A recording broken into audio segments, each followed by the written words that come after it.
When I think of images that I've taken that had the biggest impact on my career, obviously we all like to talk about our successes, but we also have failures. I was assigned as a very young photographer to go to the Toronto Film Festival and photograph A-list actors. I had to walk into rooms and direct the world's most famous actors. And I was pretty intimidated. I probably was a little young for the shoot. And I came back from Toronto really sort of upset and scared and frightened that I had failed to direct these very powerful people and didn't have the confidence in my own skills. And I thought my career as a portrait photographer was over. I had a choice. Do I stop being a portrait photographer or do I find a way to succeed? And a friend of mine who's an actor suggested I study improv comedy. And I thought that was a silly idea at the start, but I gave it a try. I ended up finding that training gave me the ability and the confidence to take on powerful people, to deal with actors, and to be confident in your own skills, because the golden rule of improv is yes and, to be positive and to build on a problem. You can take a problem as an end of the road, or you can find it as an opportunity to maybe turn left or turn right, or maybe change your perception. So when I went back to being a photographer after that training, I wasn't intimidated in rooms. I got to manage to direct world famous actors or President of the United States.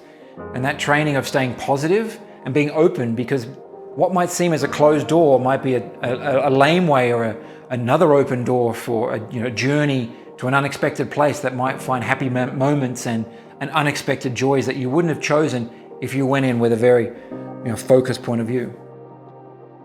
So let's look at a few images of mine that I can talk through the challenges and where I've succeeded to give the magazine the best image.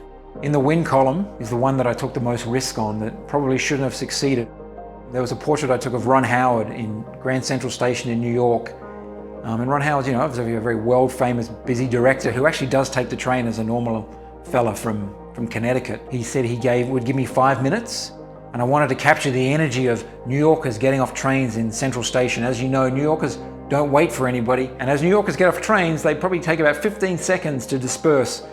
So here I am in Grand Central Station with this gigantic long film lens at the time, so the people in the station didn't know we were there. And Ron basically gave me 2 trains, which basically gave me 15 and 15 seconds. So I got about 30 seconds and 2 attempts to get the perfect shot. And I had to get Ron frozen still. I had to get the crowd swarming around him. And I had to get it all capture all in one frame. It all sounds great in theory. It's very, very hard to accomplish in real time. And I had to time it right that the exposure would blur the people and keep Ron frozen. I had a photo assistant who jumped into the train holding a light with a radio transceiver. The amount of things that should have and could have gone wrong in that portrait is astounding. The fact that we succeeded in that, I'm so grateful for. And I guess the greatest takeaway for me is that you have to learn to risk situations for great reward.